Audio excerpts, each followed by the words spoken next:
active listener is the most important part of learning. We listen to obtain information, to understand, to learn, and for enjoyment. Given all the listening we do, you'd think we'd be good at it. But in fact, most of us aren't. And research suggests that we remember between 25 and 50% of what we hear. That means when you talk to your boss, colleagues, customers, or spouse for 10 minutes, they pay attention to less than half of the conversation, which is terrible. Turn it around, and when you're receiving directions or being presented with information, you aren't hearing the whole message either. You hope the most important parts are captured between that 25 and 50%, but what if they aren't? Here are the most common ways learners don't practice active listening. Interrupting. You're basically telling the other person that what they're trying to say is totally unimportant to you by jumping in with your own thoughts and comments before the other person has finished. I wanted to tell you, I finished those forms you told me to fill out. See? To correct this, make sure you let the other person finish what they have to say before jumping in. Stage hogging. If you dominate conversations by interrupting to take over or constantly changing the subject to talk about you and your interests, you're a stage hog. Stage hogging can also be more subtle and come in the form of the bigger fish syndrome. This occurs when someone tells you a story and you can't let him or her have that moment. For example, "Hey Caleb, did I tell you about this 5-pound fish I caught last weekend? It was the first one I've ever caught." That's cool. I once won a fishing contest with a swordfish that was like this big. So, how do you stop becoming a stage hog? Start by taking a genuine interest in what others have to say and really listen to them. Keep your own thoughts and experiences to yourself because when you're listening, they're not really relevant and show you genuinely care about the other person's thoughts and experiences. Pseudo listening. Pseudo listening is basically pretending to listen. Uh-huh.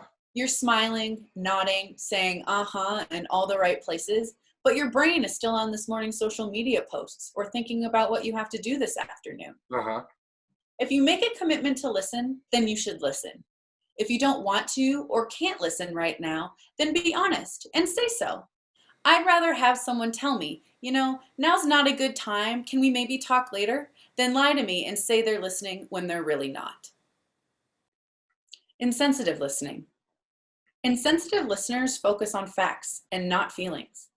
They only hear factual elements others share and ignore those verbal and nonverbal expressions of emotion. As a result, they're usually totally oblivious to what others are really trying to communicate, and their responses show it.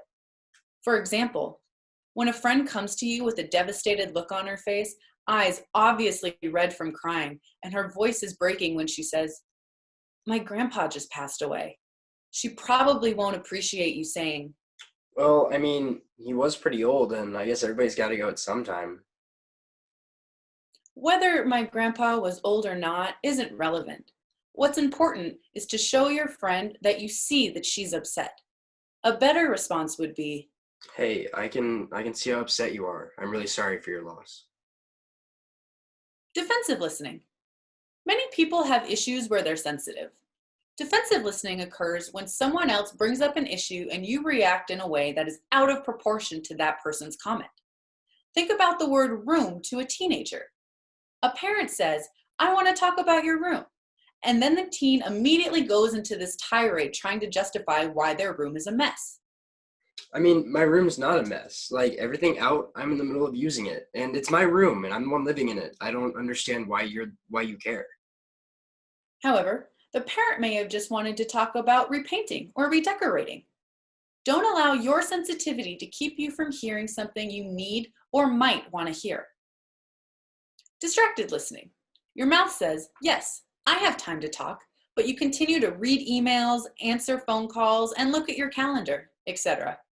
If you make a commitment to a conversation, then give the other person your undivided attention. Don't complete other tasks at the same time. If other tasks are more important than the conversation at hand, you could say, Hey, I have to go. Can I reschedule this meeting for later? "Of course." That way, you are an active participant in the conversation. We hope these tips on active listening have been helpful. Start using active listening techniques today to become a better communicator, improve your work productivity, and develop better relationships. Thank you.